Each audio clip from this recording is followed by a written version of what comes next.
Bonjour, dans cette vidéo, nous allons voir comment on peut utiliser le logiciel GeoGebra 3D pour représenter des objets ou des solides dans l'espace, de donner ou d'afficher le volume de ces solides, mais aussi de donner des patrons de certains solides. Alors, quand on ouvre le logiciel GeoGebra 3D, voilà ce qu'on obtient, un plan, les axes. Ce plan, vous pouvez le cacher, vous pouvez le refaire apparaître, vous pouvez changer de couleur. Les axes aussi, vous pouvez les cacher si vous voulez. Voilà. Vous pouvez mettre aussi une grille. Voilà, vous pouvez afficher la grille. Donc, c'est un choix. Donc, vous avez la possibilité de faire ce que vous voulez avec ce logiciel. Alors, pour représenter une pyramide, par exemple, on vient ici, on peut choisir une pyramide, par exemple, à base carré ou à base rectangle, comme vous voulez. Là, vous pouvez choisir les graduations que vous voulez. Alors, si vous voulez avoir un carré, vous devez choisir les mêmes graduations. Si vous avez 3 graduations ici, il faut faire la même chose pour les autres. Là, j'ai choisi 4, donc là aussi, je vais choisir 4. Là aussi, c'est 4. Là, c'est 4. Et on revient au point de départ. Nous avons représenté donc la base. Ici, c'est un carré ABCD. Alors pour le sommet, il faut tirer vers le haut sur cet axe bleu. Voilà, vous choisissez la graduation que vous voulez. Tout dépend de la hauteur de la pyramide que vous voulez. Vous cliquez et vous avez votre pyramide à base carré ABCD de sommet.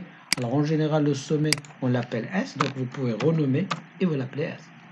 Alors vous pouvez aussi afficher le volume de cette pyramide. Il suffit de venir ici, cliquer sur volume, cliquer quelque part sur la pyramide et le logiciel affiche directement le volume. Ici c'est 54,59 cm3.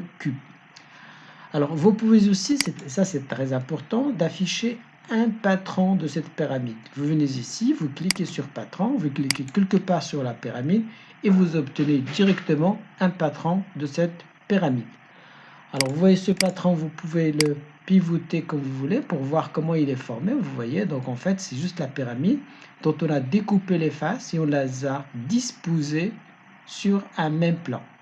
Vous voyez donc que ce patron est formé de 4 triangles qui sont des 4 faces et bien sûr d'un carré qui forme la base de cette pyramide.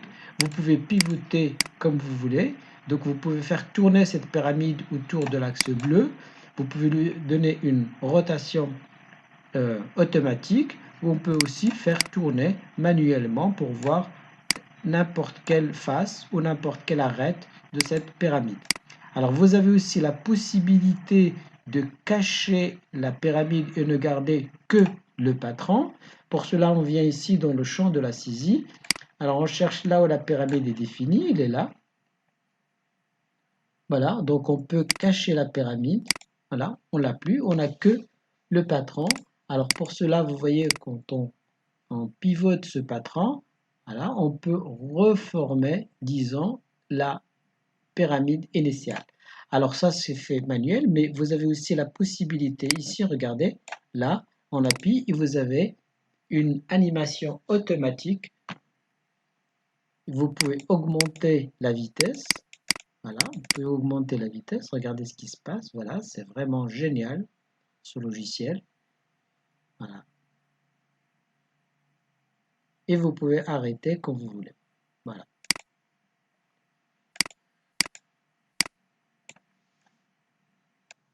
Nous allons représenter maintenant un cube. Pour cela, on vient ici, on choisit cube.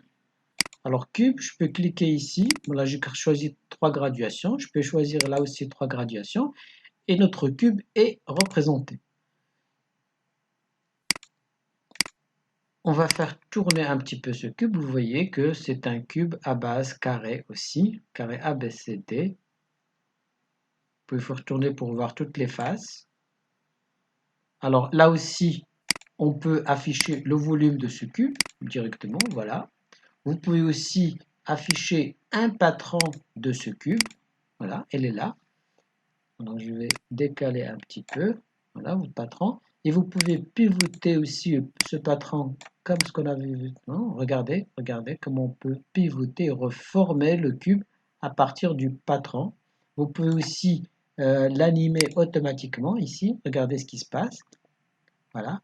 Et en même temps, vous pouvez faire tourner Alors, pour voir comment est formé ce patron.